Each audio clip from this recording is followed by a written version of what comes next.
Welcome to Rosie the Reviewer. We're your hosts. I'm Sam. And I'm Marcia. And we like World War II media, and we want to talk about it. Welcome back to Rosie the Reviewer. This week we are discussing Oppenheimer, which came out in 2023. It was written and directed by Christopher Nolan. It's based on a 2005 biography, American Prometheus by Guy Bird and Martin J. Shuren, which won a Pulitzer Prize. It is the true story of the life of theoretical physicist J. Robert Oppenheimer, or the father of the atomic bomb.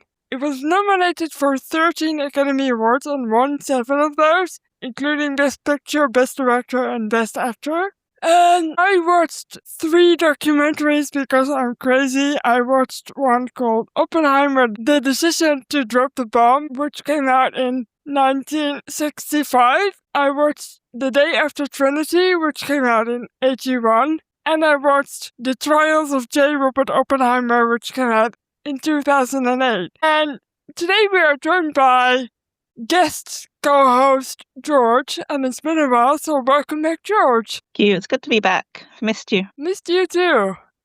And Sam and George both wrote the book. As you know, I didn't. That's why I watched all these crazy documentaries. But I think we should start by just our general impressions. So I will put you on the spot, George, and ask you what you thought of the movie. So I really like this movie. I did see it in the Barbenheimer same day, double bill, like a lot of other people. And I think I watched it the right way round, where I watched Oppenheimer first and then Barbie to sort of cleanse the palate of all of that heaviness. I remember really liking the film the first time I saw it, and then I watched it again recently for the pod, and I really liked it again. I think it's a really beautiful film, like visually absolutely stunning.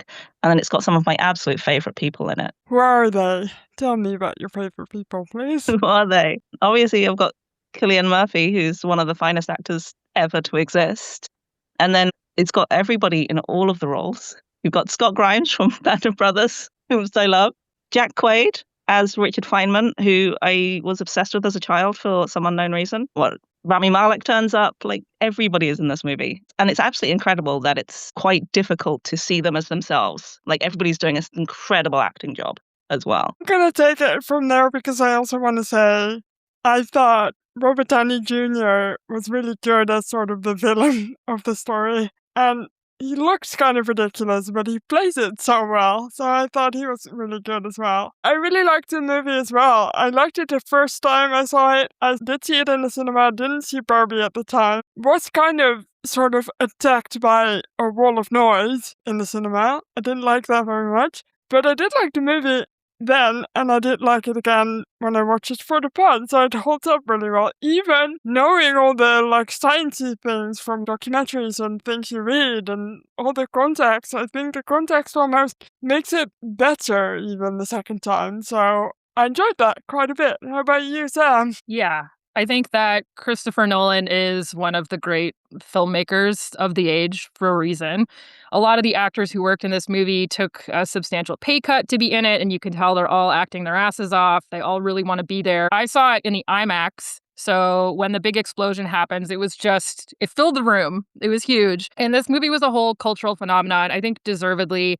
I think it did deserve to win those Academy Awards as well. We talked last week a little bit about how we found that Pressure played it kind of safe and was a bit bland in terms of making an artistic film. I don't think that's the case here. Nolan is really good at putting a story together, but also we have these they made great use of the New Mexico desert, these really stark, beautiful landscapes. And yeah, I think it's a classic Nolan film. It's sort of gritty and dark, but really well made. And yeah, I'm sure many people have seen this movie, and I'm sure most people enjoyed it. Tell me a little bit about your experiences with the book, if you please. Yeah, so the book is pretty long with appendixes and everything. I think it's over 1,100 pages.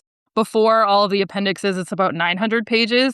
So you will get a super in-depth look at Robert Oppenheimer's life, which I think is good because he was a very complex person. And I enjoyed it. I quite liked especially the post-war parts where there was quite a deep dive into American politics. Unlike the Turing biography that I read a while ago, It didn't focus too much on the nitty-gritty of the physics, which I appreciated. You got just enough information to kind of understand what was happening, but it wasn't like, you have to understand how they split the atom and all that kind of stuff. So yeah, good biography, quite a long one. I took some little breaks from it here and there, but super, super thoroughly researched. Cool. How do you think the movie overall translates from the book? Do you think it does a good job? Yeah, I think it's a fair adaptation. And I think the way that Nolan put it together, where we get the Strauss Senate confirmation hearing, which is depicted in black and white, and then we get the sort of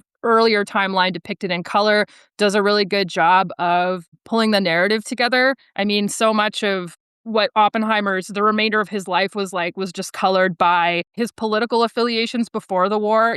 His accomplishments ended up overshadowed in many ways. So yeah, I think it's a pretty good adaptation. What about you, George? Yeah, one thing I really liked about the film, which I only really appreciated on the retelling, was how well some of the relationships that we don't focus on were drawn. And they're expanded, obviously, and given a lot of detail in the book. So, for instance, Frank Oppenheimer's brother and his wife Jackie, and the way Robert's relationship with them worked. That's given some attention in the movie, but obviously there's a whole history there that's in the book. And I just thought that was very cleverly done, even as we were focusing on quite small periods of Oppenheimer's life. Like, the film, to me, feels like a trek through somebody remembering a whole bunch of stuff, which is a really interesting way to do it, whereas the book takes it a lot more linearly. And so, yeah, I think it was a very good adaptation of what was a dense biography. I think with the long movie ahead of us, we should get into the plot. Let's do it.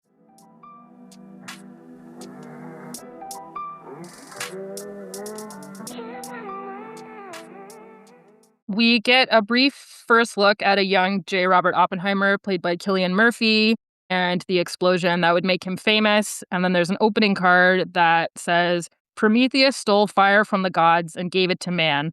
For this, he was chained to a rock and tortured for eternity." So yeah, Christopher Nolan does not want us to miss the allegory there. I really like the practical way they show the special effects around the explosions, which were all done practically. And it's so neat to not have that kind of explosion done in CGI. So I really appreciate that about Nolan as a filmmaker and his love for all things practical. So the film is told through 3 separate plot lines. We get one which happens circa 1954, which is Oppenheimer and his hearing about the renewal of his government security clearance, and so that he can continue his work as a consultant for the Atomic Energy Commission, the AEC. And in another line, which is the black and white one, which happens around 1959, we see former AEC chairman Lewis Strauss, not to be pronounced Strauss, as he likes to remind us in the movie, who's played by Robert Downey Jr., as he's facing a Senate confirmation hearing after his nomination by President Eisenhower to the role of Commerce Secretary. So this is kind of a nice parallel to Oppenheimer's hearing. And in this hearing, he will be asked about his conduct during the hearing. So he's kind of being questioned about his role in it. And there's another plot line in which we follow Oppenheimer's life from his days as a student through the period after dropping 2 atomic bombs on Japan in 1945. It's a lot. Yeah, it's definitely covering a long period of time. I think they did that pretty effectively. Yeah, I think it's quite amazing that it doesn't really get confusing anywhere. It's told out of order, clearly, but it's quite clear whenever we are in the film. I think it's quite nice. I think that the visual styles of the 3 periods, obviously the black and white is very obvious, but they're different enough that I think you can place yourself. And I did notice as well, there's lots of close-ups on newspapers throughout the film. You know what date anyone's talking about when it's important. Yes. And the fact that Oppenheimer is not physically present in the 1959 plotline, but he is present in every other possible way. The way that Strauss handled their relationship overshadows everything, even though he's not there. Yes, it's really clever. And I remember when I was seeing it the first time, I got kind of confused about the black and white, because obviously that's the latest timeline. And for some reason, the first time my brain wasn't braining, I was like, this must be the earliest place in the timeline we have because it's in black and white, which isn't the case. But It's logical, though. It's what? It's logical. I can see how your brain did it. Yeah, well, thanks. But now knowing all the actual details of whatever's going on, it makes much more sense. I had read that Nolan considered the black and white timeline, the 1959 hearing, as like, here is objectively what happened, whereas the earlier color timelines are more subjective because we're getting them from Oppenheimer's point of view. Interesting. And that makes sense as to why, like I said earlier, it feels so much like a man going through his memories. Yes. And I think the way it jumps around feels like that too. And they are literally colored, I guess, by memory in that way. Exactly. Yeah. Oppenheimer has a difficult mental health time studying experimental physics at Cambridge in England. He at one point attempts to poison his professor, physicist Patrick Blackett, played by James Darcy. This is also the period when he meets the famous Danish theoretical physicist Niels Bohr, played by Kenneth Branagh, who recommends that Oppenheimer go to Göttingen in Germany to study theoretical physics with the best of the best. So I enjoyed seeing this in the film because in the book, you learn that Oppenheimer was not necessarily on a trajectory to become a theoretical physicist. He studied chemistry in his undergraduate years. He was a polymath who spoke multiple languages. He was really into music and art and literature and all that kind of stuff.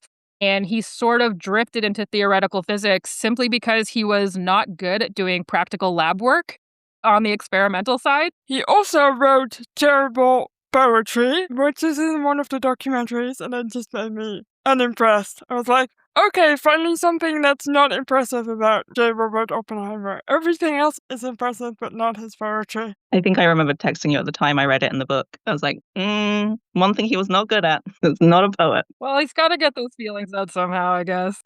I want to know about the poisoning of the professor, because in the movie, he almost ends up poisoning Niels Bohr accidentally.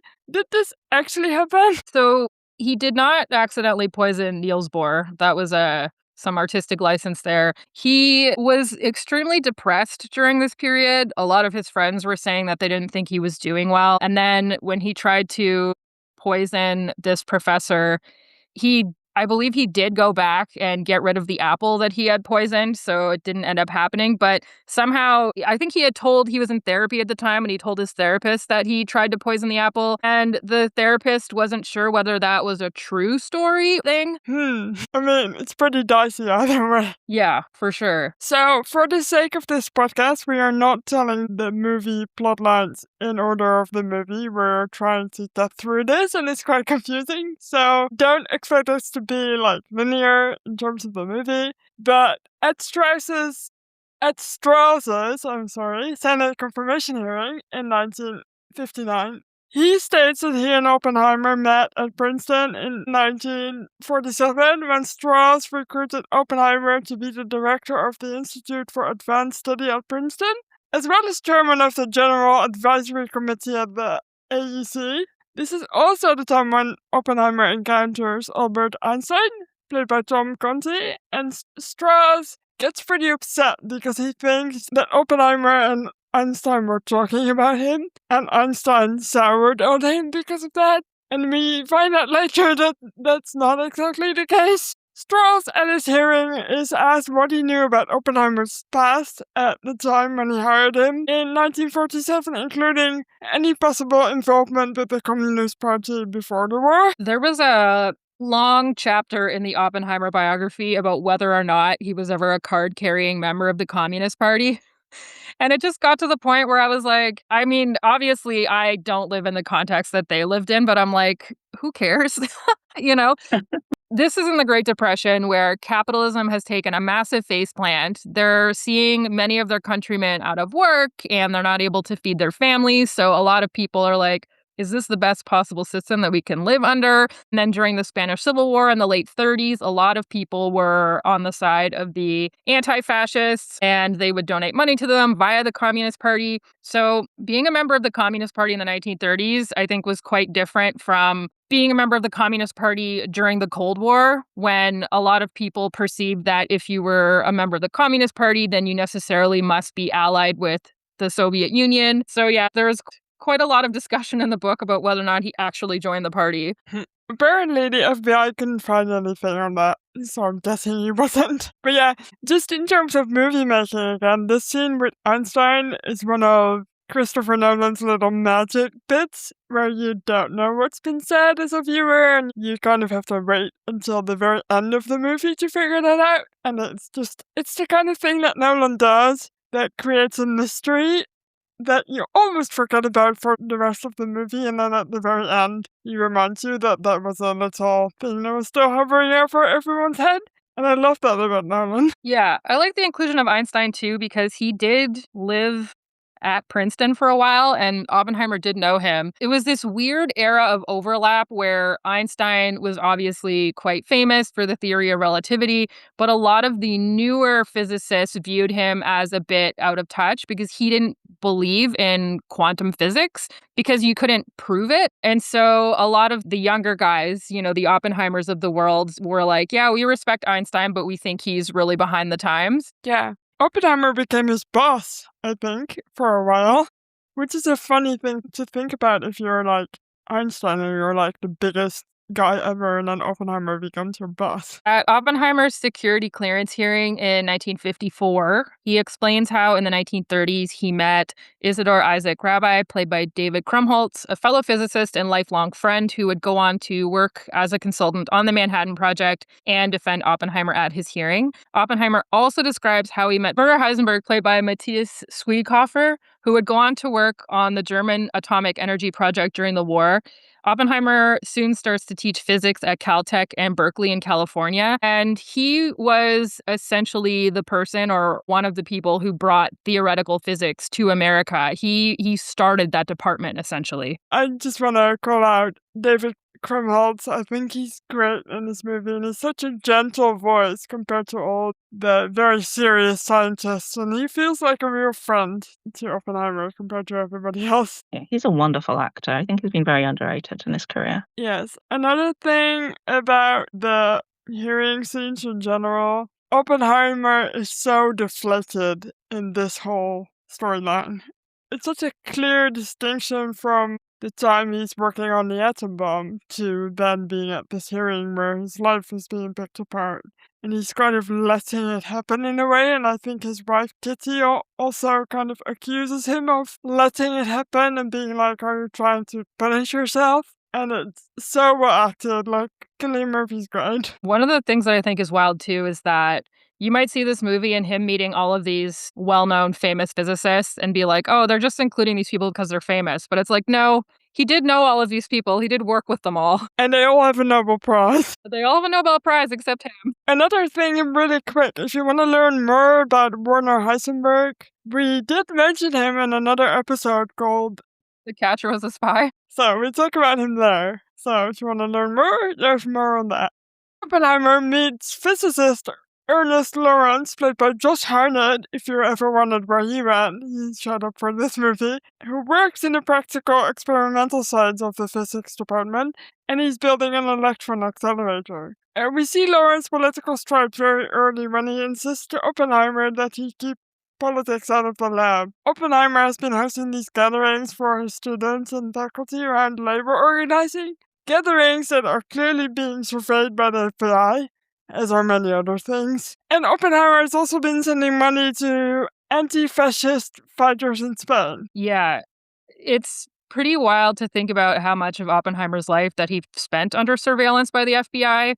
They were certainly watching him at this point. Throughout the entire post-war period of his life, his phone was tapped, he was followed. The FBI just were determined that they were going to ferret out all of these communist sympathizers. I think too, like you mentioned his passivity sort of in the later scenes, and that was something that a lot of people observed about him. According to the book, it's sort of in his real life that he was becoming sort of quite almost withdrawn, like passive, letting things happen when, you know, throughout his younger life, you can see him really heavily involved in politics. And I think if you've been that surveilled for so long, I imagine that takes a huge toll on just sort of even feeling like, what's the point in me trying to say anything? Everything I've done, everything I will do will be picked apart. I mean, there are lots of other reasons that we'll probably get into that went into that, but I can't imagine the psychological burden of being under watch for so long. That, and also something you said just now triggered me a little bit, because he was politically quite active, yet he thought of himself as not being politically motivated or involved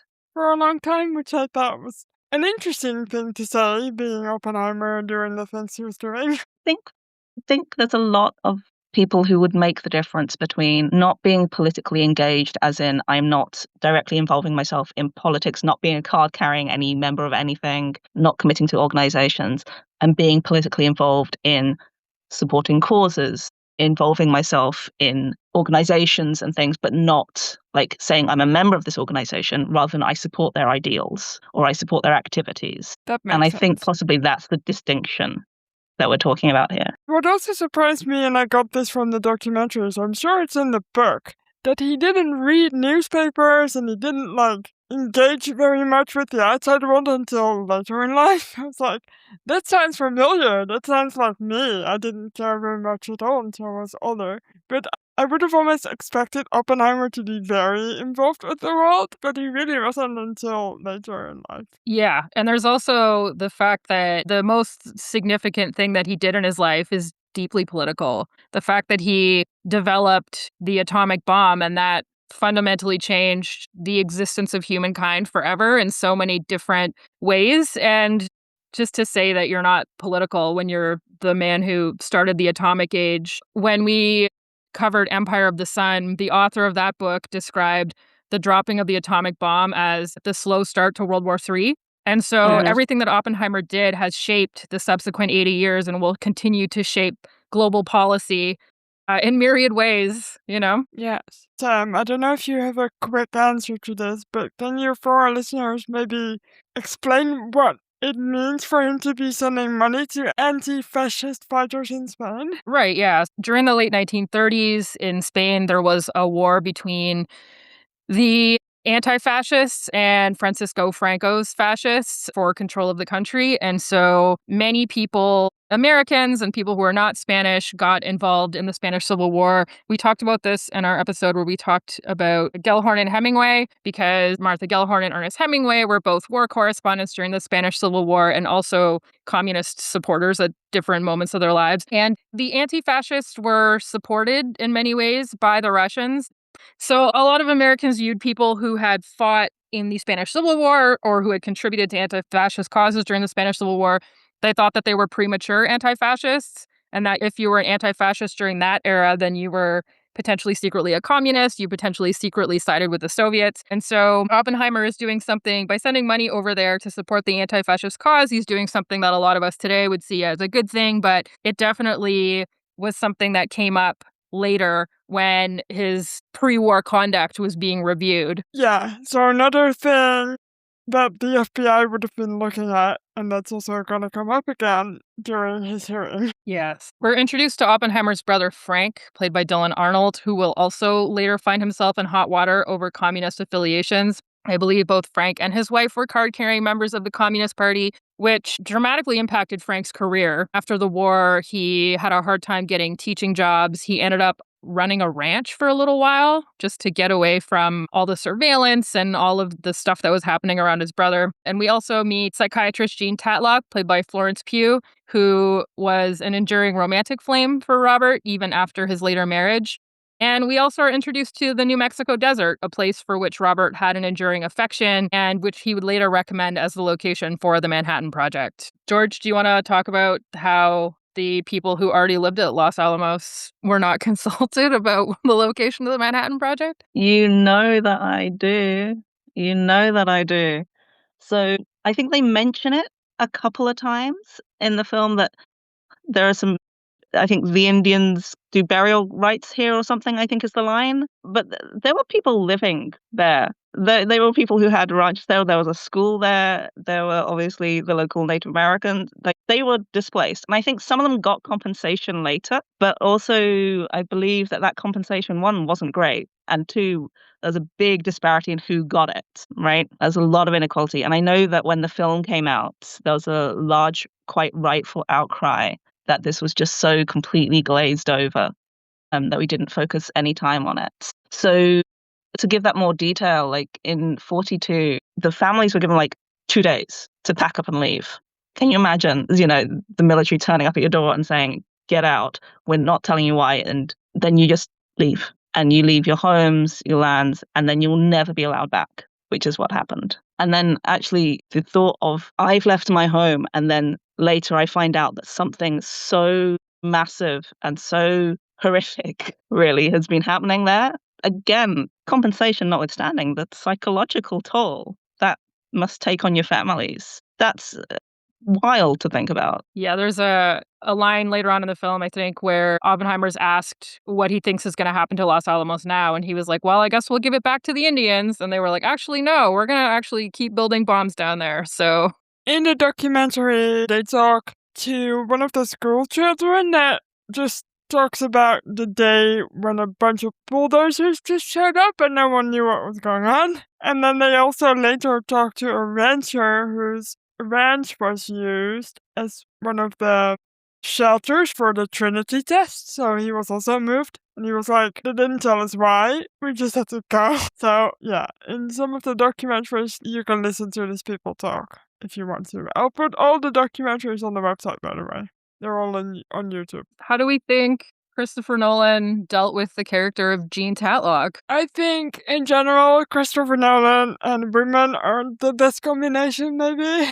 I didn't hate it. I was glad that she was given some dialogue. I did read up a little bit about Jean Tatlock and her relationship with Robert Oppenheimer, and apparently it was a very tumultuous relationship, which I did get sort of from the movie, but she was kind of used in the movie as something for Oppenheimer to cry about, and I'm not sure if I like that. No, I think, to be fair, I don't think the book gives her a lot of credit either. And it's really clear how closely, in some ways, Nolan was focused on the book's portrayal. I think Florence Pugh did a lot with not very much. I think she gave Jean a depth that I'm not convinced is there in the writing. But yeah, as you're right, to me, Jean felt like a vehicle for Robert's emotions. And I think that was really borne out by a slightly controversial scene in which she gets him to read, and he reads the "I am become death" line in the middle of a sex scene, which I actually don't hate. I think it actually works in the context of the scene, and then it comes back, obviously, later on during the Trinity test. But to me, it also felt like the Destroyer of Worlds was like, oh, I've destroyed this woman. And it sort of gives it this whole sense that her only object in life was Robert, which I don't think is true. And I think the film does that a little bit with Kitty as well, because, I think she has quite a throwaway line about her previous husband. And it is sort of implied that Kitty didn't support, was quite dismissive in the movie of his involvement in the Spanish Civil War, whereas in real life, she's desperate to be out there with him. She is absolutely heartbroken when he's killed. And in the movie, it feels like her life begins only when she meets Robert. And that, to me, both women are not well served. Yeah. And a lot of people came away from this movie thinking of it as the Florence Pugh tits out movie because she just has them out a lot. And I'm like, this woman was a doctor? Can we give her some sense of grounding and gravity and some sense of her as a person outside of Robert? I don't know. Impossible. She's still a woman. That's the only characterization they get. I wonder if part of that is because it's told so thoroughly through the vision of Oppenheimer that it becomes harder to take anything just away from him and see it as this singular thing rather than what Oppenheimer thought of them, if that makes sense. I'm not saying that's an excuse for it, but I do wonder if that's in part the reason for it. I think that's a really charitable reading when I've not been convinced that Nolan knows what to do with women at all.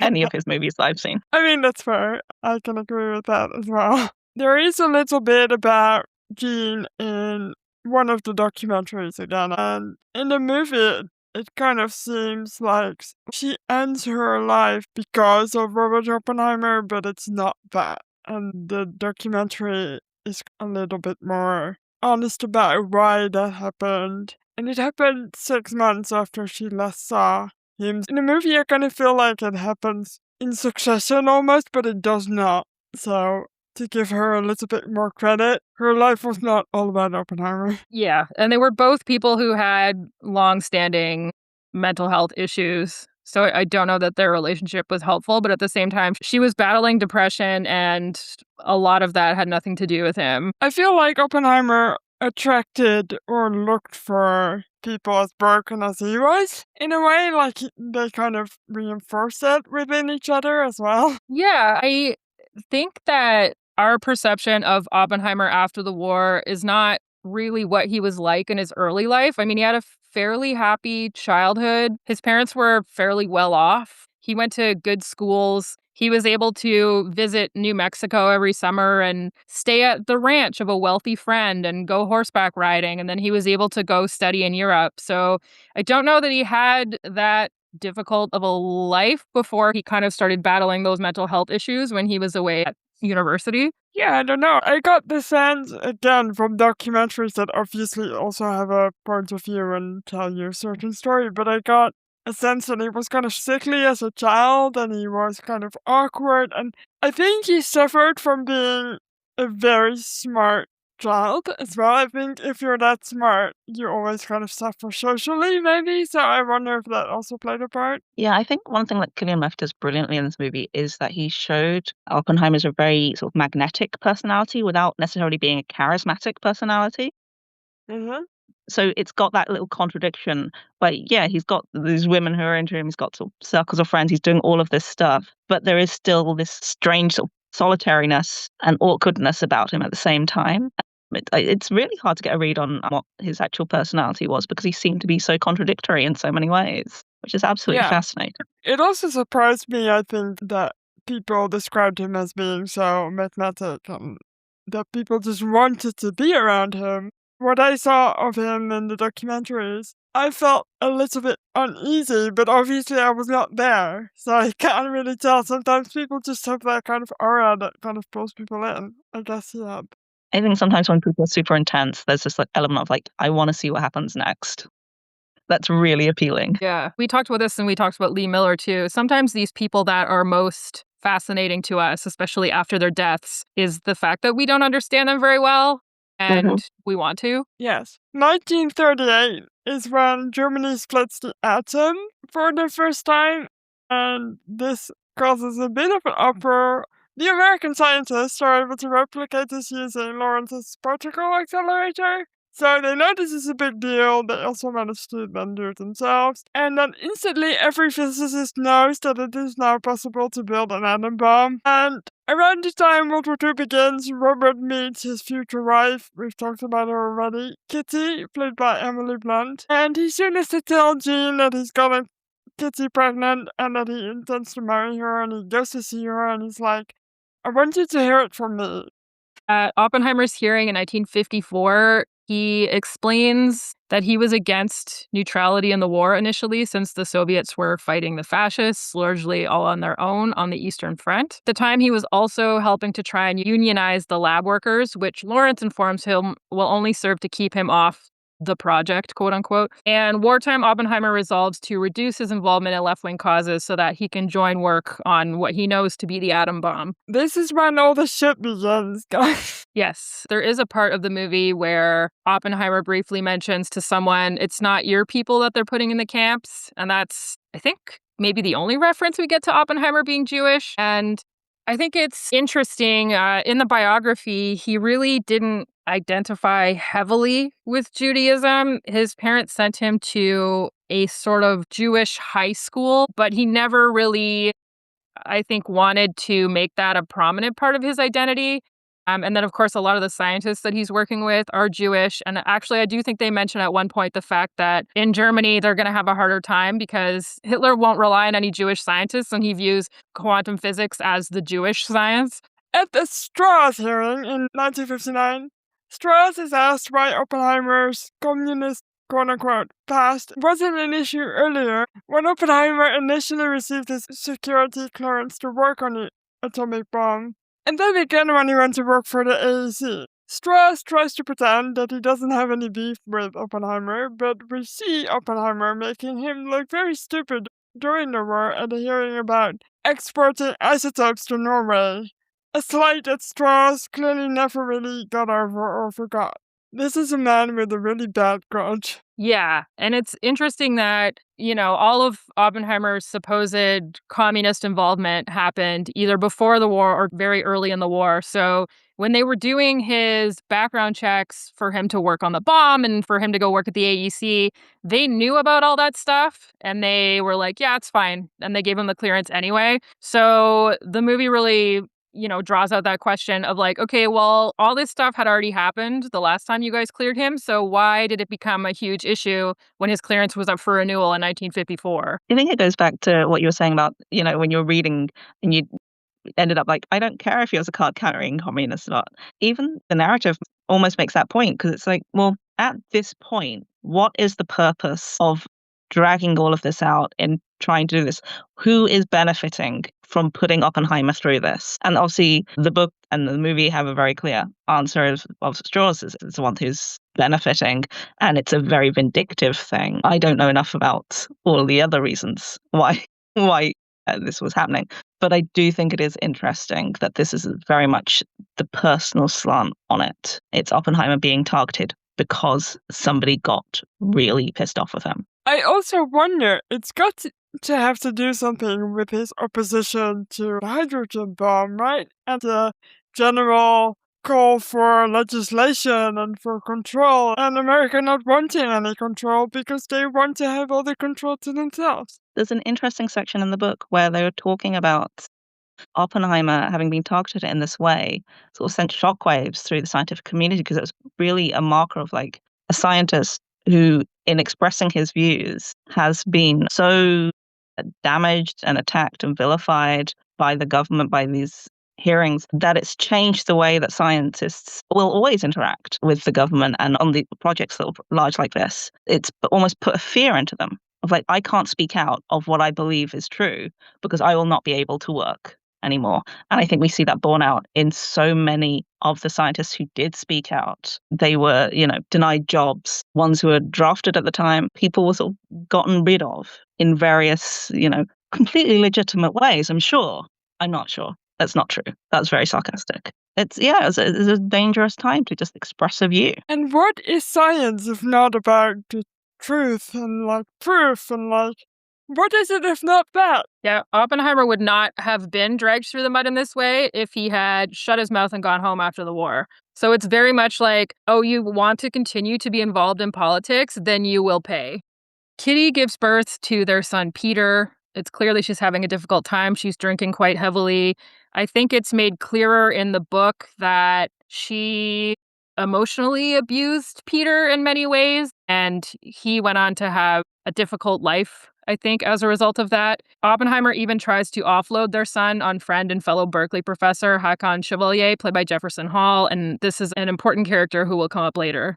What a terrible time to have a child in general, just as you're like working on a terrible, dangerous project in a war that's terrible and dangerous. That's not easy to begin with. And then also to be just as a baby, just be treated so awful by, I think, both your parents, because I don't think Oppenheimer was a particularly present father, like he couldn't really be with the stuff that he was going to do and stuff. Yeah, it just made me sad. We meet General Leslie Groves, played by Matt Damon, who is of the U.S. Army Corps of Engineers. He recruits Oppenheimer to be the director of the Manhattan Project, which is funny because all of Oppenheimer's friends had said about him that he could not be trusted to run a hot dog stand, and now he's called on to direct this huge project. Oppenheimer goes on to choose Los Alamos as a location where the lab will be built. He also attempts to build a team, and his friend Robbie tells him, as he is asked to join, I don't wish the culmination of 3 centuries of physics to be a weapon of mass destruction.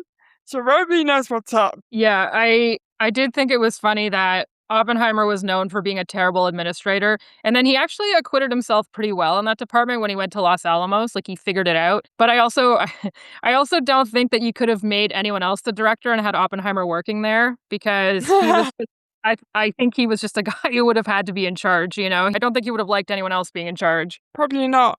In the documentary that I saw that came out in 1965, we get to see Groves. He speaks in that documentary. And it just made me absolutely hate this man. He shows no remorse about anything to do with the atomic bomb, not once. Unlike all the other people that are also interviewed, they all kind of have nuance and they speak about stuff. But this man just doesn't have any, like... I was talking to Sam about this before the recording, and Sam very aptly said, like, a military guy with a mission, and it was very much like that. Strauss apparently was also the one who pushed really hard for Oppenheimer's security clearance to be given, so that's also maybe one of the reasons why he got it as quickly as he did, thankfully, because he needed it, obviously, to be able to work on this project, but, There really was this distinction at Los Alamos between the army guys and the scientists. And even after the atomic bomb was dropped on Japan, there's an anecdote in the book about how all of the army guys are celebrating and they're getting rip-roaring drunk and they're having a party. And meanwhile, outside, one of the physicists is throwing up in a bush because he's sick over what they've done. Yes. Yeah, I think that line from Robbie, I don't wish the culmination of 3 centuries of physics to be a weapon of mass destruction, is possibly the most powerful statement, or one of the most powerful statements in the movie. And what really struck me reading was sort of there was this excitement around like pushing the boundaries of what physics do. There's new discoveries, things going on. And then you can see different physicists at different times really realizing what was going on, what they were doing. And, the shift from the theoretical and the ideation and this exciting new kind of physics, new kind of science that's happening to actually, I am going to be responsible for this massive bomb. And it's absolutely fascinating. Obviously some of them, went on and were quite vehemently, talking about actually we don't want this to happen. We don't want to be involved in this way. And others were like, well, this is the thing. This is what we're doing. This is the outcome of it. It is not my problem almost. We're not the policymakers. We're just doing the thing. And I find that very hard to stomach. But also I'm not a physicist in this field at the time with all of these pressures going on. But I imagine it's just such a heady little soup of emotion and then intellectual, I don't know, curiosity is not a strong enough word. Excitement, maybe. I think it's drive to push the boundaries, but it's also sticking your head in the sand quite a bit. Being like, look, I'm only responsible for the science part. The rest is all up to other people. It's not my fault. Yeah, that sticks in my craw. Yeah, and a lot of people justified it to themselves as like, we have to get the bomb before the Germans do, because whatever they do with it is going to be worse than what we do. And I'm like, would it have been? I don't know. After we saw what the Americans did in Japan with the atomic bomb, I don't know. It's just really interesting, the mental gymnastics that people will go through to resolve this cognitive dissonance and to try and absolve themselves of responsibility. You know what I find possibly the worst thing about it all? Because, for instance, the incendiary bombing that the Americans did on Japan was also terrible. But they knew the result and they knew the limit of the damage that would do. But for the atomic bomb, they had no clue what exactly would happen. And that's perhaps the worst thing about it, is taking the risk to drop that bomb on a country and taking that responsibility that they could possibly just commit genocide. Just thinking that it's worth the risk to drop a bomb, not knowing what exactly it would do. Just crazy. At least earlier in the war, a lot of people would say to themselves, well, at least we're trying to bomb military targets. And if we kill some civilians, then that's collateral damage. But there's no military target big enough to drop an atomic bomb on where you're not going to cause significant civilian casualties. I have some more to say about this later on. I have some thoughts, because the one documentary that's called The Decision to Drop the Bomb, I would recommend you watch it, by the way. It's interesting. But it just makes me incredibly angry, because there were also people pushing for, let's do a show first. Let's drop the atomic bomb on a mountain. Show people what it does, but keep it away from, like, the majority of people. And then it was Oppenheimer who said, no, but that's not going to scare the Japanese into submission. And I was like, if you're gonna do it on a village, can you not first at least try a test and try to scare them and see if that works? It's just so ridiculous. Yeah, and the ultimate result of them dropping it on Japan effectively because they had scheduled their land invasion of Japan for November, but if they'd waited that long, then they would have had to share the victory with the Soviets. And you can't win a pissing contest with the Soviets unless you drop an atomic bomb on some people and show them what it could do. And it really just wasn't even about Japan at all in many ways. The whole thing is very monstrous. It's hard to take it all in and understand what was going through these guys' minds when they worked on this project. Maybe that's why the 65 documentary is so interesting, because the Soviets are not mentioned in that one, probably because of the time it was made in. And they were just saying, look, we predict that if we go to mainland Japan, 1 million people will die in that ensuing battle. But obviously, I hadn't even considered the politics of that, of the Soviets, and having to share the victory with them. They're not mentioned in the documentary, but wow. We're introduced to Edward Teller, played by Benny Safdie, who will go on to be the father of the hydrogen bomb after the war. Teller informs the team that he's calculated that there's a possibility that an atomic explosion could ignite the atmosphere. Oppenheimer has an inconclusive meeting with Einstein about this. Einstein is like, well, you better find out. And then when you find out, tell the Germans so that they also stop.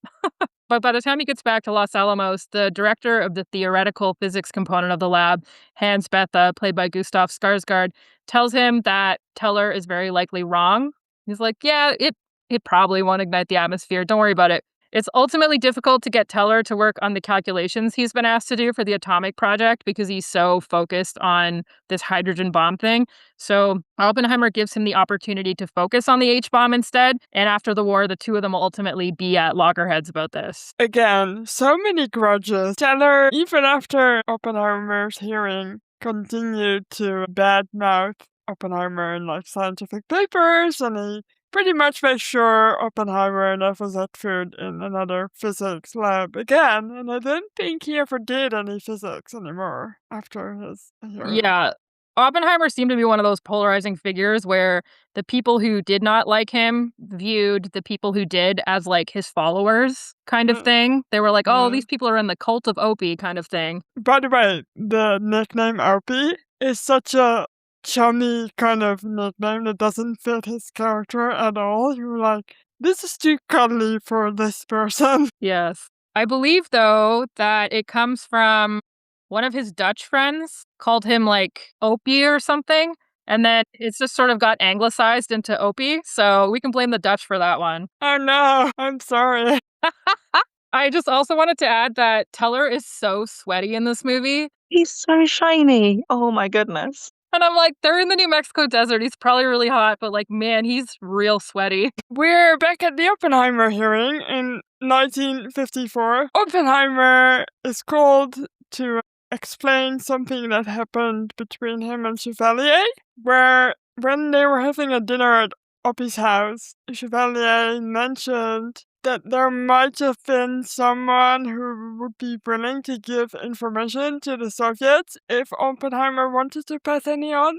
And Oppenheimer reminds Chevalier that would be treason, and that's where that conversation ends. But it won't end for either of these two gentlemen, because it will haunt them for the rest of their lives, I'm sure. Meanwhile, at Strauss's hearing, he learns that they are bringing in scientists to testify, and he's worried about who that will be and what they will say. Knowing that he alienated many in the scientific community by being related to the earlier Oppenheimer hearing, we very slowly start getting the sense that maybe Strauss isn't as friendly with Opie as he pretends to be. Yeah, I think the whole thing with the Chevalier incident, too, became even more important in the views of the J. Edgar Hoovers of the world who are surveilling him, because Oppenheimer was quite open about suggesting that the Americans should share their atomic knowledge with the Soviets because they were allies. And the fact that he was quite open to the idea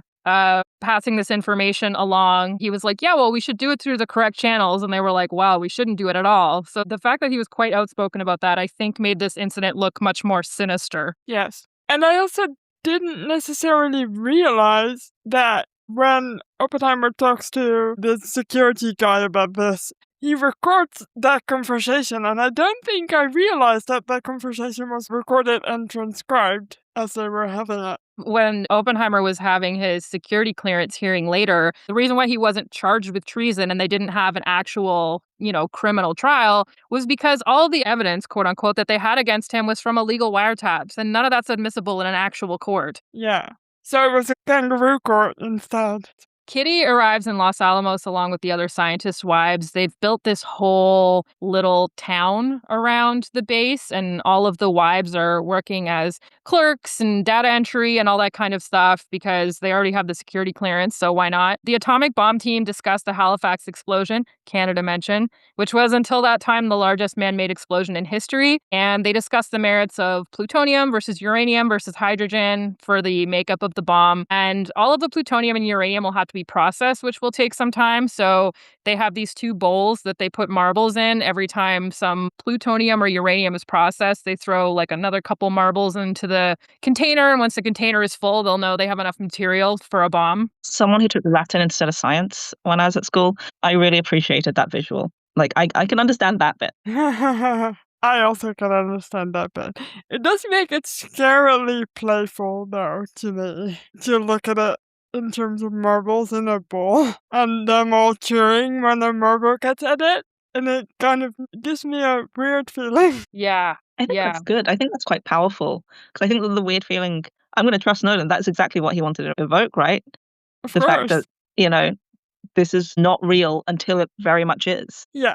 I have a question for you both. How old do you think you have to be to appreciate this movie? I wonder if you're like 17, if you would understand just exactly what this movie is trying to do. It's been a really long time since I was 17. I know. Same. But I feel like if I watched this when I was 17, I would not have understood just how creepy it all is. I think Yeah. looking back, when you sort of review your own life and sort of the things that you were thinking and feeling at 17, and then putting it in context of a lot of these guys were quite young as well, Yeah. and thinking, what decisions did I make at the age, and how could I actually justify those decisions to myself? Was I mature enough? Was my brain, like, my context of life expansive enough to really understand everything I was doing? I don't know. I don't know the answer. I don't know if it's a question of like if a 17-year-old could understand it as opposed to Yeah. a different kind of appreciation for what's happening at different points. And I think some of the best movies you do revisit at different points in your life and you find something in it in different ways every time. And I actually genuinely think Oppenheimer might be one of those movies. I'd be really Yes. interested to see it like in 20 years' time when I'm older. If we're still here, if we haven't blown ourselves up by that point. Yeah. Yeah. If we haven't all faced Oppenheimer's toy by then. And it's an interesting point you make, George, too, because a lot of the lead scientists in this were the Nobel Prize winners, but a lot of people working under them were just graduated physicists. And they were like 22 or 21 even. So you're like, are you even capable of looking at the consequences of what you're doing? I doubt it, really. Yeah, and they're working in a field that's largely theoretical. Most of them haven't done anything like building a bomb before. No. And if you think as well, like, obviously, because of all the secrecy around Los Alamos, they are physically removed from the world at large, right? Whilst this is all going on. Yes. So again, the perspective shifts when you are sort of divorced from a world. I keep saying that, like, psychologically, there is so many fascinating things about what was going on here, but it really is so interesting. Like, what does your mind even take from what you're doing when you are Yeah. in that situation? I bet there's a real great sense of community too, because you're all working with all these brilliant people on this one great cause, and it's exciting and new, and you're doing something that's supposed to be like patriotic, and that's exciting. But yeah, I agree. It must be such a mindfuck too, especially afterwards when you then have to get back to real life. How do you even go back to normal life after that? And I think that's something I used to asking ourselves of, like, the military in wartime, how war changes you, the mindsets that people who are sort of fighting go through. And this is a chance for us to sort of think, well, they aren't military, but they are so directly involved in that.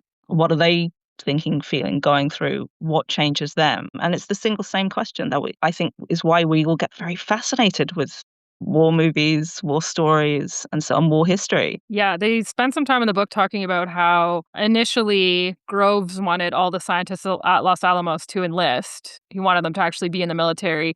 And we see that briefly in the movie where Oppenheimer's wearing a military uniform and one of his friends says, take off that uniform, you're a scientist, not a soldier. Is the difference that binary in a type of project like this? No, I would say Or no. is it something protective? If you are not in uniform, you can tell yourself, I'm not political, air quotes. Back at the Strauss hearing, the topic of Oppenheimer's ultimate opposition to the hydrogen bomb comes up. Strauss remembers the disagreements that he'd had during a 1949 meeting with Oppenheimer after the Russians had tested their first nuclear bomb. However big the explosion was for the atomic bomb, the explosion related to a hydrogen bomb would have been many, many, many times as big. And, Oppenheimer's kind of in a place where now he has been wrestling with the fact that he is the father of the atomic bomb for 4 years after it's been dropped on Japan. And now the US military is trying to go, bigger, better. We're going to get this huge, massive super bomb, and that's going to be the answer. And it's like, well, you guys thought the atomic bomb was going to be the answer. Yeah. I think we can sort of conclude that no bomb ever is going to be the answer to anything. Right. Like in the 90s where they had those bumper stickers that was like, fighting for peace is like fucking for virginity. It's like you're never going to be able to coerce and enforce a world peace with greater and greater acts of violence. It just doesn't work that way. No. We're trying it all over again. Yes. We've never Yes. stopped. No. A British contingent of scientists arrive at Los Alamos during the war, including Carl Fuchs, played by Christopher Denham. This is relevant because Fuchs will later be discovered to be a spy for the Soviets, so this obviously comes up during Oppenheimer's hearing and what he might have known, etc. In the 1949 meeting after the Soviet bomb testing, Major General Kenneth Nichols, played by Dane DeHaan, he's the deputy district engineer, head of security on the Manhattan Project, brings up the security issues at the Manhattan Project. And so Oppenheimer's own security clearance had been delayed. They were bringing on people to the project that, had quote unquote questionable political paths. There was this lack of compartmentalization that they didn't like. The army obviously wanted to keep these guys working in different silos, and the scientists couldn't work like that.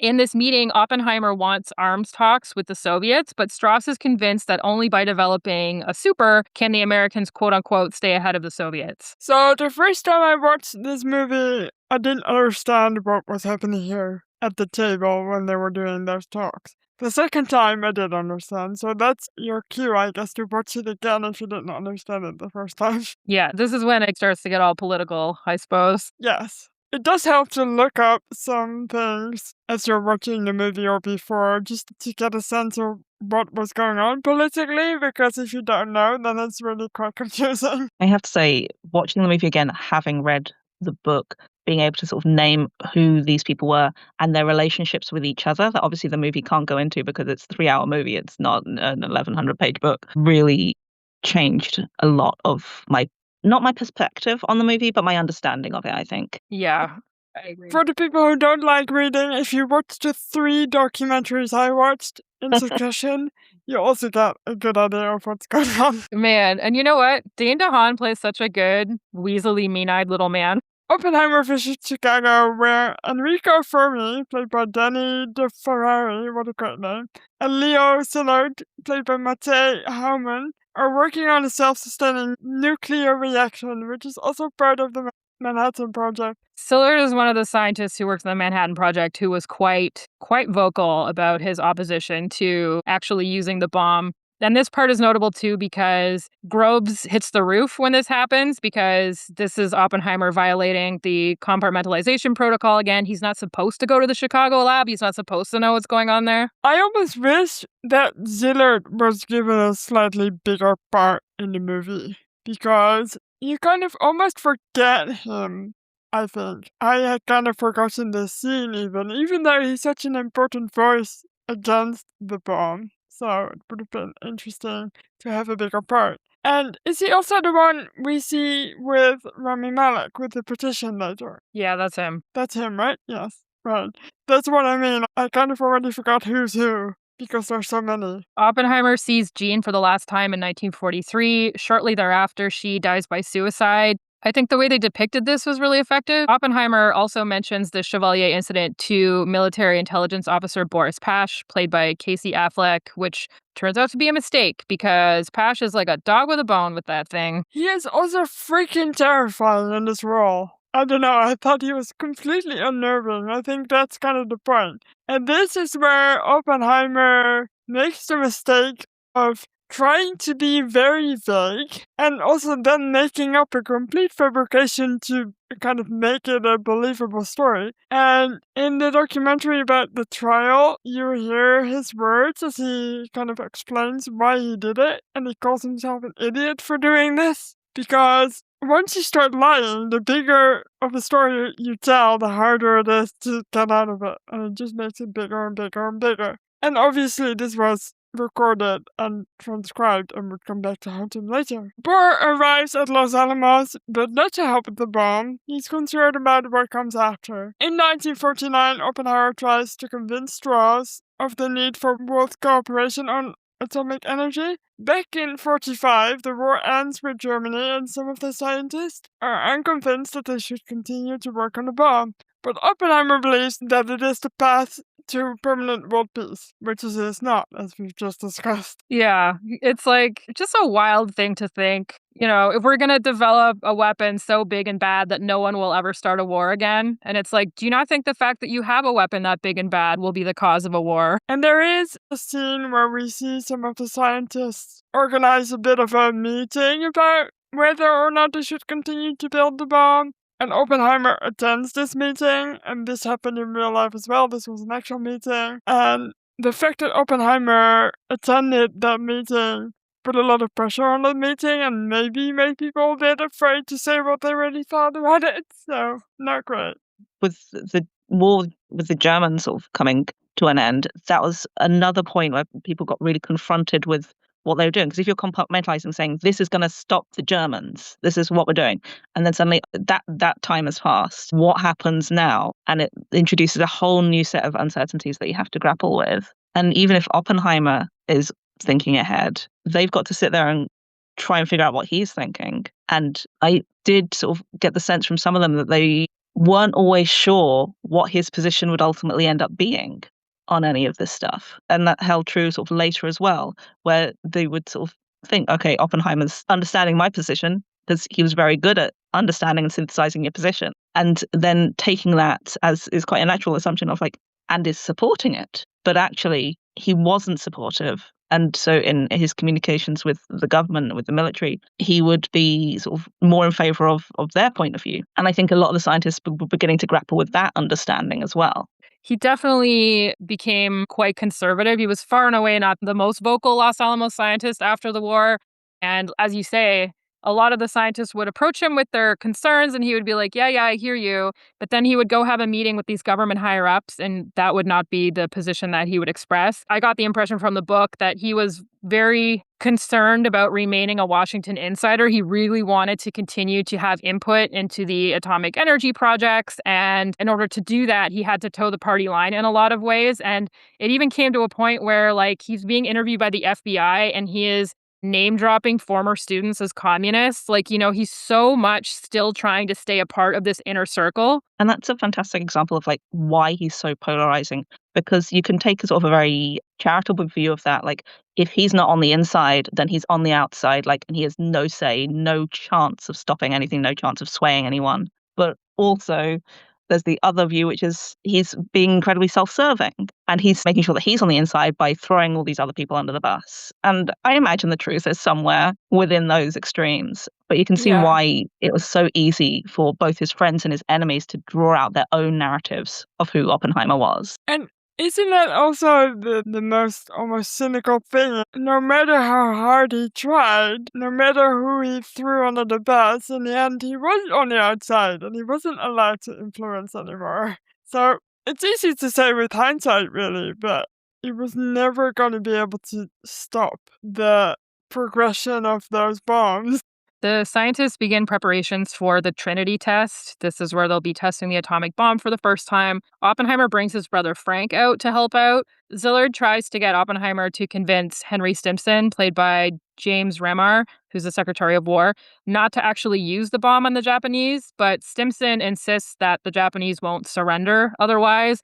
And this is the great, post-war narrative about the whole situation, which was like, yeah, if we didn't drop the bomb on Japan, we would have had to invade and it would have cost a lot of American lives. And then there's quite a lot of documentary evidence that that was not necessarily the case. Even if that was the case, even if there was clear evidence that a lot of Americans were going to die, you're also saying in the same breath, well, okay, so American lives are more important than Japanese citizens' lives. Like, they are less than us, so we can just bomb them and that'll be that. There's also a really interesting question. Would the Americans have dropped the bomb on Germany, on Europeans, versus the Japanese on Asian people? Yeah. I wasn't sure I was feeling brave enough to ask that question. And it's a really difficult one because you still get people today saying, we had to do it. We had to do it. And Japan hasn't apologized enough for what they did in the war. And I think you cannot extract the sort of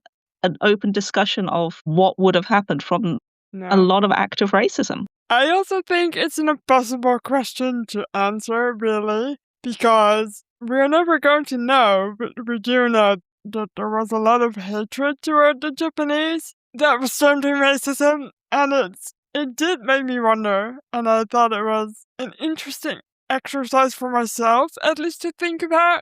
Like, would this have happened in Europe, where also a lot of countries surrounding Europe are obviously allies? That also complicated things, but I think the racist angle is the most pressing one in that question, and I don't expect us to know the answer, but I did want to ask it. There very much was a racial hatred component of the war in the Pacific that didn't exist in the war with the Germans. A lot of people viewed Germans as, people who look like us, the people who have cultures that are similar to us, and that kind of thing. And so it made it easier for people to imagine German civilians as people in a way that I don't think they did with the Japanese. And as we said, a lot of the reason why the Americans dropped the bomb on Japan was that they could show the Soviets what they could do. And, that's a lot of people to make into collateral damage just to get a message across. Despite some last-minute issues, including the weather, for one, the Trinity test is successful. Oppenheimer's in the bunker with his brother, and it's very quiet, and then all he says is, it worked, and it's very effective. Also, the explosion is very effective. From a movie-making standpoint, it's very scary, and I think it was very scary for people in real life. And Oppenheimer begins to realize at this point that what happens with the bomb now is no longer in his hands. And I think even at the point of the Trinity test in real life, the bomb was already moving out of Los Alamos on its way toward wherever it was going. So they didn't even know that it was moving. And not to forget at this point, as they're doing this test, that they could still be igniting the atmosphere and they're taking bets on whether or not they will. This whole sequence is stunning. And I really want to shout out the soundtrack at this. And actually, right from the beginning of the movie, the soundtrack is absolutely incredible to draw you into the tension. So I just saw a play called Cleansed, and he did a very similar thing where there was so much tension just in like constant uncomfortable noise. And they do that when Oppenheimer is disassociating, I think, almost, or going back into his memories in a lot of scenes. You can feel like his tension, his anxiety. And then during this test, it's silent, complete silence for a while, and you only hear his breathing. And that is so powerful because it's just sort of gives you that absence of like, this is the only thing that is happening. You're not processing anything, you're doing anything. It's just you and your body.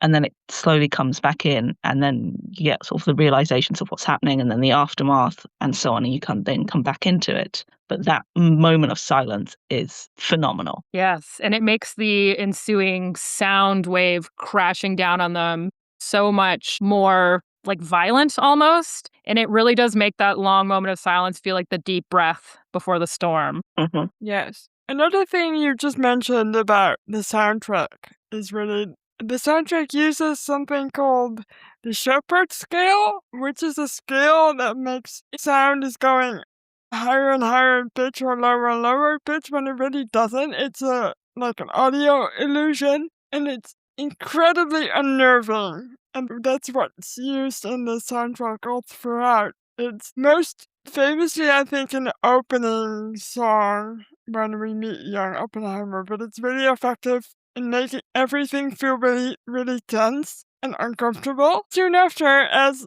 was Oppenheimer's fear, he keeps calling Groves and he's like, please keep me informed about what happens, but he no longer gets informed because soon after, the first bomb is dropped on Hiroshima, after which Oppenheimer does a weird speech at Los Alamos for his scientists, and they all start stamping their feet, and Oppenheimer once again disassociates and starts seeing the victims of his bomb, and it's absolutely terrifying. Yes, and we have heard the feet stamping before in the movie, but we didn't necessarily know. We didn't have context for it. Like, we heard the feet stamping when Jean Tatlock died by suicide and a few other moments that were really emotionally impactful for Oppenheimer. And it's sort of an unsettling sound. It reminds you of like an oncoming train or something like that, just picking up speed and going faster and faster and faster. And, this is the part of the movie where things are out of his control now. The speech kind of starts and people are like chanting his name like Oppie, Oppie, Oppie. It turns into people screaming, as obviously would have been a sound from like people dying. And as we've sort of touched on, the apocryphal story of Oppenheimer supposedly quoting a verse from the Hindu scripture Bhagavad Gita, I am become death's destroyer of worlds. There's sort of a story that he said that at the Trinity test, but that is not really what happened. He kind of mentioned it in a letter later or something, and someone was like, wow, that's fucking baller. Imagine if he said that at the Trinity test. But anyway, Oppenheimer had actually studied Sanskrit so he could read the book in its original format, which I think is very telling about what kind of person he was. And he also knew how to speak to pretty much every scientist in their own language, which I think is another testament of that.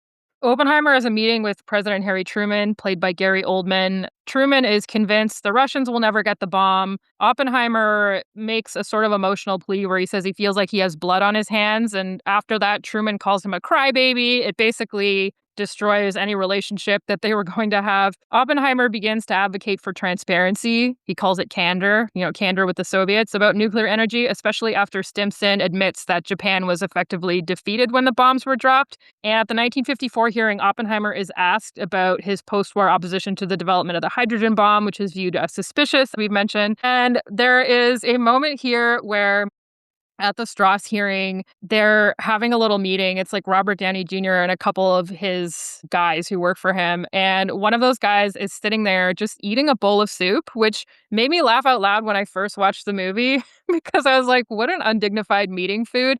And then I realized that was Scott Grimes from Band of Brothers. And I was like, hell yeah, Scott, eat that soup. It's fantastic. I wonder how that moment got to be in the movie. Whether that was built from real life or if it was just a coincidence. I just want to know. Oh my God, was Scott Grimes' character known for being a meeting soup eater?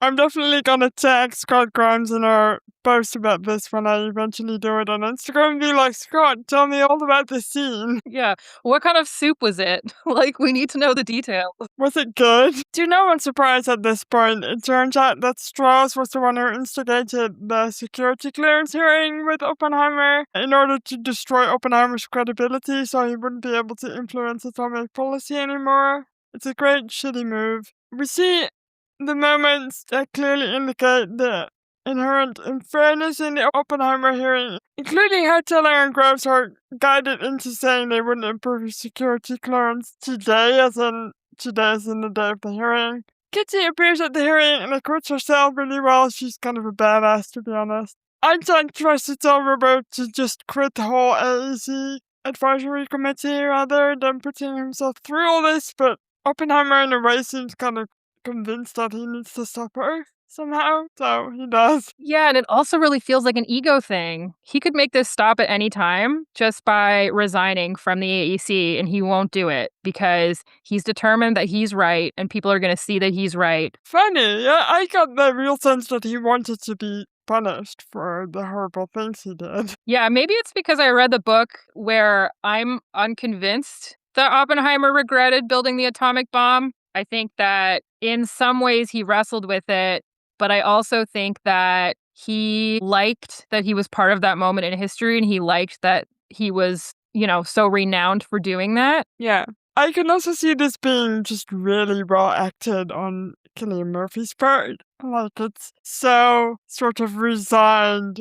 Like, he's going through all this, and I think the only one with some balls in this situation is Kitty. Yeah. And I just really think that in his mind, he needed to stay connected to the AEC. He needed to stay involved, because if he couldn't, then once he got that taste for having that kind of power, for having people listen to what he had to say, he didn't want to give it up. And so he didn't want to simply resign from the AEC. He wanted to stay involved if there was any possibility for him to stay involved. Interesting. Obviously, I've not read the book. I'm sure I would feel the same way if I had. I also really enjoyed, though I didn't completely understand what happened, was the fact that Lawrence was supposed to be there to testify against him, maybe, and then he ended up not showing up to kind of save him. Yeah, in the book, he gets sick the night before. And so I don't know. I don't know if we can say that he didn't show up for Oppenheimer's benefit or if he genuinely was ill. Maybe it was just a lucky coincidence. I did really enjoy seeing Josh Hartnett in something again in 2023. I was like, hey, I remember him. Where's he gone? Yeah, he's good. He's good in a serious role. I'd only ever seen him in, like, Pearl Harbor. and Your stuff. favorite movie. The tables have turned in 1959 because now it's Strauss who has to be anxious about who will testify against him. A nuclear physicist named David Hill, played by Rami Malek, which, by the way, when the first time I saw this movie and I had heard that Rami Malek is going to be in it, and then he appears in like the last 20 minutes, I was like, what is happening? Anyways, he appears at the hearing and he begins to articulate the damage that Strauss did. Strauss is furious, telling his associates all about Oppenheimer's supposed lack of regret for the bomb. So he's trying to justify how he behaved towards Oppenheimer. I don't know if I realized that we'd seen Rami Malek earlier at the petition signing. And I also wondered later if he would have thought he was a dick since Oppenheimer had slapped the petition board out of his hands. I was like, oh, he's lucky this scientist is even being here and talking on his behalf in this meeting. Yeah, I think Hill is very representative of the way a lot of scientists felt, which was, as we were kind of saying earlier, that what had happened to Oppenheimer was a canary in the coal mine for scientists having their freedom of speech very much reduced and restricted. And, even if he personally perhaps had minor issues with Oppenheimer, it was really more about what his case represented to the scientific community. Oppenheimer's security clearance is denied at the 1954 hearing. However, Strauss's cabinet nomination is also denied, so they both get absolutely nothing. And there was no way Oppenheimer's security clearance was going to be reinstated anyway, that he was set up to lose this one. Yeah, for sure. And Strauss he got the FBI heavily involved. He sort of perhaps misrepresented the truth when he told Eisenhower about all of Oppenheimer's activities and stuff. Like, he really seemed to have it out for Oppenheimer. And so the way that he behaved was very transparently to other people vindictive, and many people saw what Strauss was up to and the fact that this whole crusade against Oppenheimer was kind of a witch hunt. Yes. We flash back to the moment when Oppenheimer spoke with Einstein in 1947, and Einstein says to him, "Now it's your turn to deal with the consequences of your achievement." We see Oppenheimer receive a presidential medal late in his life. This is the Enrico Fermi Award. And actually, he was supposed to get that award from JFK, but JFK was killed a couple of weeks before that was supposed to happen. So he ended up getting it from Lyndon Johnson instead. And this award indicates that there's kind of a changing of public opinion towards him. Obviously, the U.S. administration has softened towards him.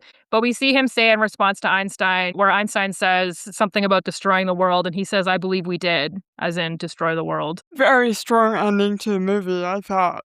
It gave me chills the first time I heard him say it, and still did the second time. I think I've seen a lot of people go, this is a very pro-Oppenheimer movie. I do think it asks a lot of questions and it leaves them open. It wasn't really pro Oppenheimer or against him. It was kind of in the middle. I really like the fact that Kitty was the only one who refused to shake Teller's hand, because Teller came to the ceremony for Oppenheimer's medal that he got, and Oppenheimer shook his hand, as he did in the hearing, and Kitty refused. And I was like, yes, Kitty, get it. Excellent jaw acting. Yes, and that's the impression I got from the real Kitty as well. She did not suffer fools, particularly Oppenheimer's opponents, very well. And even though she obviously had a bit of a troubled life and their marriage was troubled at times, they both were extremely supportive of each other. So we have some notes.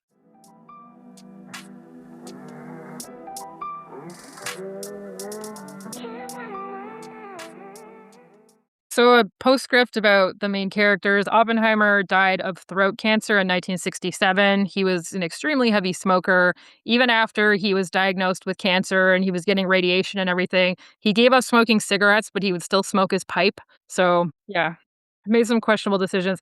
I believe he was 62 when he died, so not an extremely old man. His wife, Kitty, died 5 years later of an embolism. And their daughter, unfortunately, hanged herself 5 years after that. His son went on to live a long, somewhat reclusive life in New Mexico. I believe he was divorced a couple of times.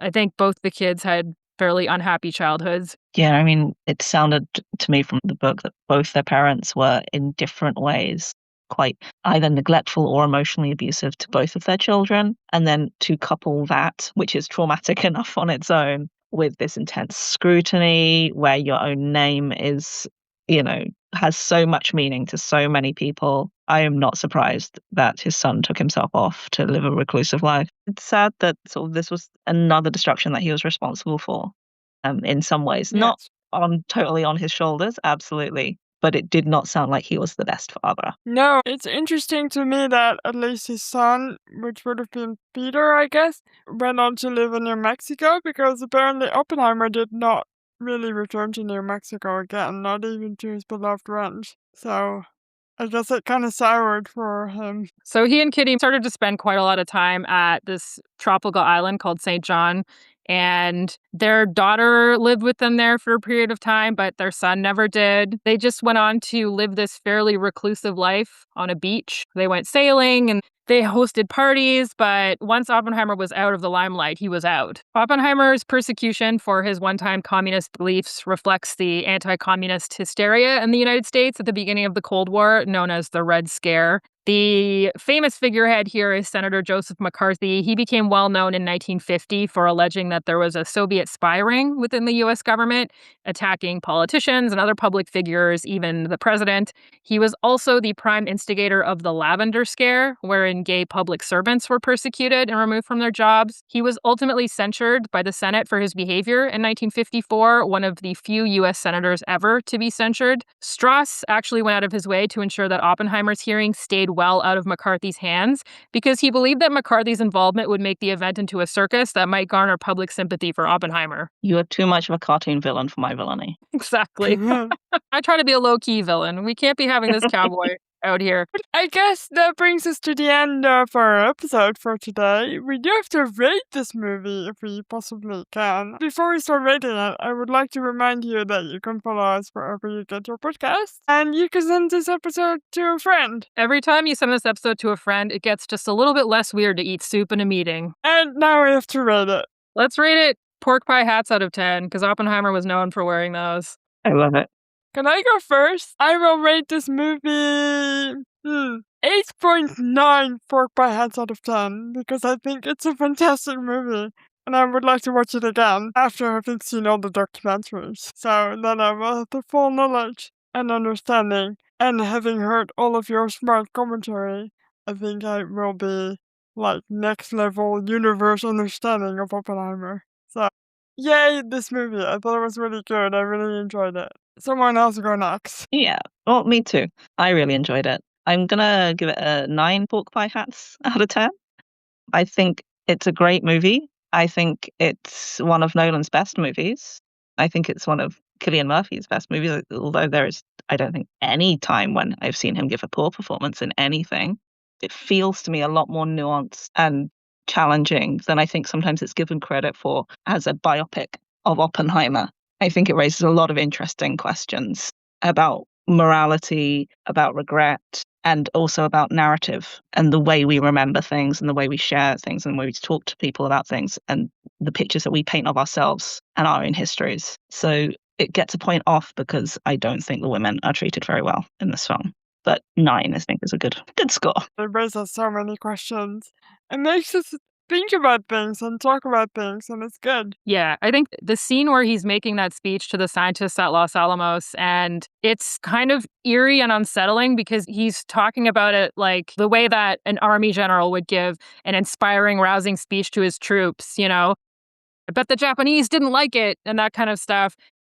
And the way that the sound from that scene, the stamping of the feet, has recurred at so many moments in his life that were extremely difficult for him. And the way that we get the sense immediately that he is having to grapple with what he's done, but he is also, his public facing persona is feeling like it's necessary for him to put on this other face. Because if I admit that I think what we did is monstrous, then how does anybody else grapple with this? To be honest, I think Nolan made the best movie that you could make about Oppenheimer, you know, gave us as much understanding as you could possibly get of this man in a movie.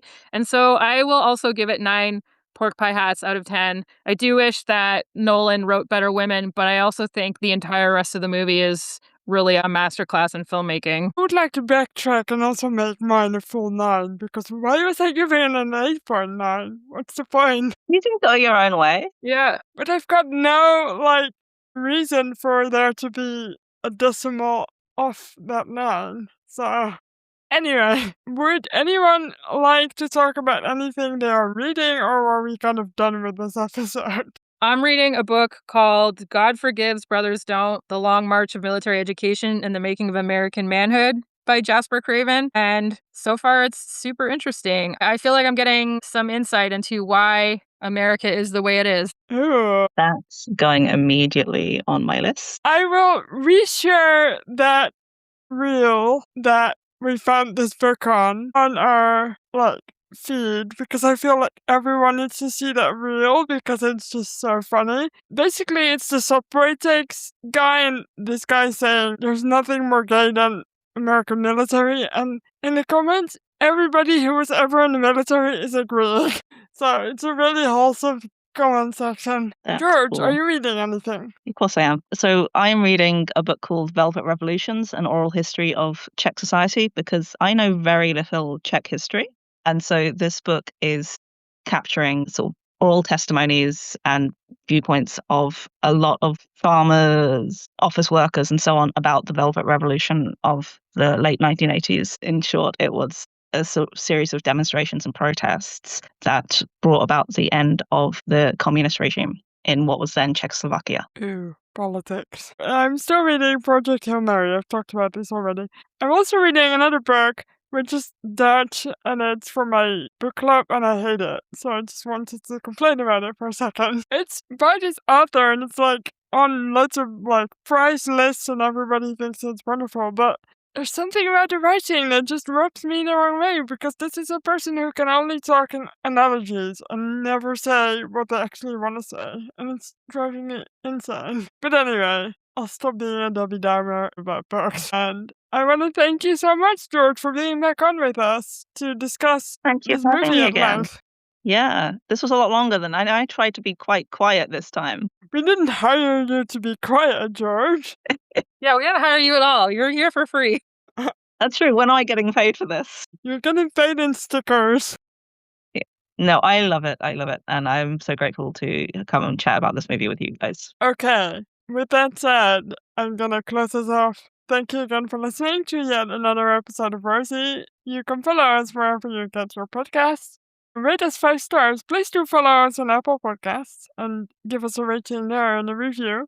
I will read them out if you give us one, I promise. You can follow us on Instagram at Rosie the Reviewer Podcast, or you can visit our website to get all of these resources that we've talked about on this episode.